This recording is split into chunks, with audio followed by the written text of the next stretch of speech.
Let's go! LSU Schedule Part 2. If you want to check out Part 1, get in the link below.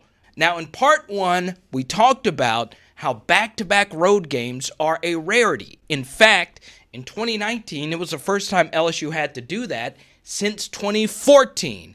And in 2020, LSU has 2 sets of back-to-back road games. You take a look at the 2020 schedules of LSU, Auburn, Alabama, and Texas A&M. Each one of those teams are top 20 recruiters, and all 4 of those teams have to play one another in the final 2 weeks of the year.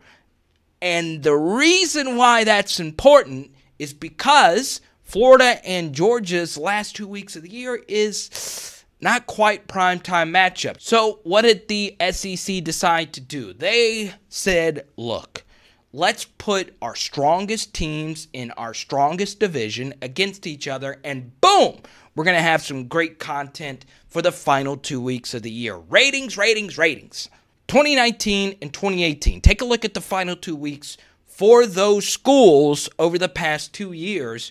And as you could tell, there are tons of cupcakes in there. Arkansas, Samford, Western Carolina. And as you could tell for Texas A&M, they played Georgia. That was quite random for a schedule because they only play Georgia once every 6 years. The same thing for 2018. Rice, Liberty, Citadel, UAB. And that just fed into the national college football media narrative that the SEC schedules too many cupcakes.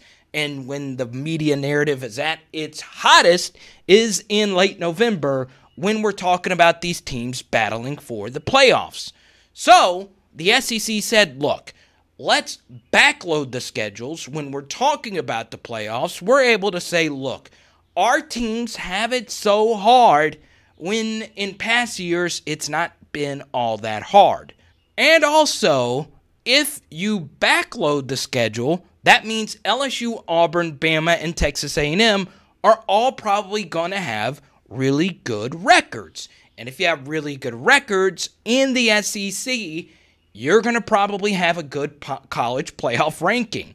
And when you have a good college playoff ranking and you lose to another team with a good college football playoff ranking, you don't really fall too far deep in the rankings, which more than likely means you're going to go to a good bowl game. So how does this affect LSU? It does in a major way. Because LSU plays Auburn the week before they play Texas A&M, it also comes in that month of November where LSU, after a bye, has to play Alabama in Baton Rouge. The next week, they have to play South Carolina in Baton Rouge. And while the Gamecocks aren't that great of a program, they are a top 20 recruiter, which means they put a fairly good number of players into the NFL. So let's just say you are one of those people that thinks LSU can go 10-2 next year. I think they can. I'm not so sure if they will. That means they would have to go 7-1 in their first 8 games. That's before the bye week where they end Alabama, South Carolina at home, and then then Auburn, then Texas A&M on the road.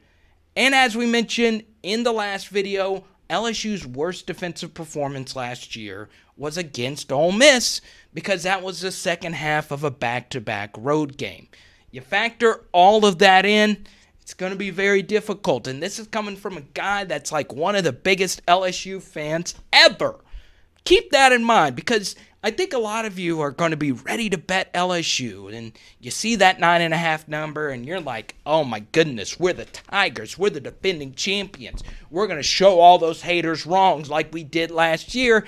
Just think with your head before you actually place that bet, because some sports books, you could probably find LSU at 9 wins, which of course is a better bet than getting it at 9.5. So, in closing, is the SEC kind of, sort of, screwing over LSU? I was discussing all of this with a friend recently, and he truly believes that the SEC is sticking it to LSU. I don't believe that's the case, but you do need to understand they are moving these games around for a reason. We talked about media pressure just a little bit earlier in the video. And the one thing the SEC has always hammered, and wait, take that back.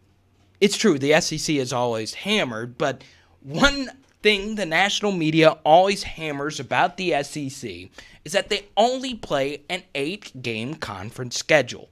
And so normally in November, when we're talking about the playoff, we're always pointing out how Alabama plays the Citadel or Western Carolina the week before. We hear it every single year. That's partially probably the reason why the SEC decided to move things around. And LSU schedule, I've always brought this up. This isn't me being biased LSU fan. It is very unfair that LSU has to play Florida every single year. The same thing for Georgia having to play Auburn and vice versa. So boom, let me know what you think in the comments section. Thank you guys for the compliments of my super cool iPhone note graphics in my videos. You can always subscribe, comment below, like, hit me up on social media. I always respond to your comments, and I appreciate you for making Hour LSU one of the coolest pods on the net. Boom!